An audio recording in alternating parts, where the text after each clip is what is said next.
Your name is Muhammad. You're a Muslim teacher, got 2 kids and the 3rd on the way. You hear your mom's sick overseas, you gotta leave the next day, so you fly to the other side, but everyone's already mourning. Devastated, you fly back, but you're detained without warning. From behind a desk, an officer appeared, gave you special treatment because of your beard. Ah, you're Muslim, I see, he says with a grin. We've got executive orders, you're not allowed in. But this is my country, I can't be locked out. I'm a New York resident, this is a joke, no doubt. They vet every aspect of your life, vet after vet. They say your presence in America is a national threat. Your name is Muhammad, but you're not the only one.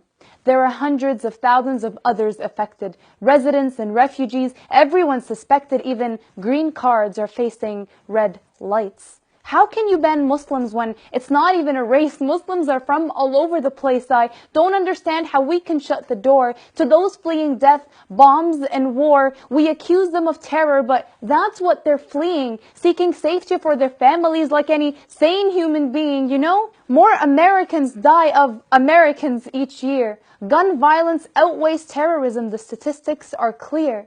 Less than 1% of Americans die of terrorist attacks compared to guns, which are technically also terrorist attacks. Majority of crime in America is caused by white Christian men, but they're just mentally unstable, a lone wolf time and time again. But a lone wolf plus another equals a pack. But somehow, they're never suspects of future attack.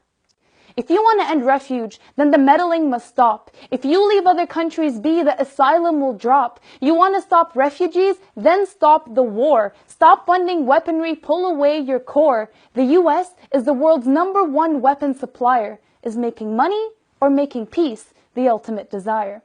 You see, when it gets too cold, birds start their migration. They find someplace warm in any other nation, because if they stay in the cold, they'll literally die. They need somewhere safe where they could live and fly. So they head down south to any country on the way, and just like that, they're welcome to stay.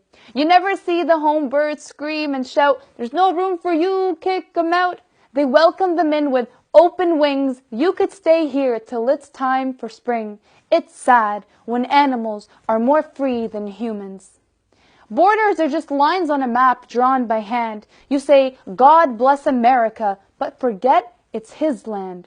They say, "Let's make America great again." But were things really great back then, when the white man had more power than the black, when he could own him as property or whip his back? Or was it Jim Crow's laws that called for segregation, a move that literally divided the nation where non-whites had no rights? How about killing the indigenous, anyone in the way? Or how about the infamous KKK? Or was it when Jews were denied refuge in World War II? Is that the time you want to go back to? When voting was only for the one sex? When the workplace had no room for chromosome X? Back then was a time only for white men. Is that making America great again?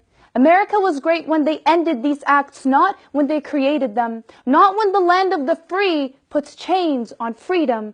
We're an educated generation. We won't let history repeat. Injustice never wins. We won't accept defeat.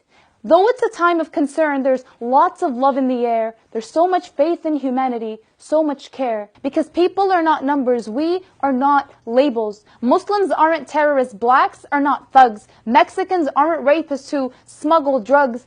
Fear happens when people fail to see that you're actually just like me. We have to see each other for who we are. We eat the same food, drive the same car. We both have kids who drive us crazy. We all have weekends when we're lazy. We all hate spiders, cold coffee, and lines, and we're not a fan of parking fines. We follow the same shows on our TV. We like reading a good book under a tree. We dread shoveling when the snow hits hard. We have barbecues in the backyard. You get your white flowers? Well, so does he. And we all love a nice warm cup of tea. We love it when Nana makes a home-cooked pie, and when we watch The Notebook, we always cry. You see, you and I, we're a lot alike. I may be Muhammad, you may be Mike. Our lives are more similar than you think. Our humanity is our common link. We have the same pleasures and the same fears. The same things make us happy. The same things bring us tears. So let's be more than just social media activists. Let's actually get social and act. So no, I am not a security threat. We're just friends who haven't met. At least, not yet.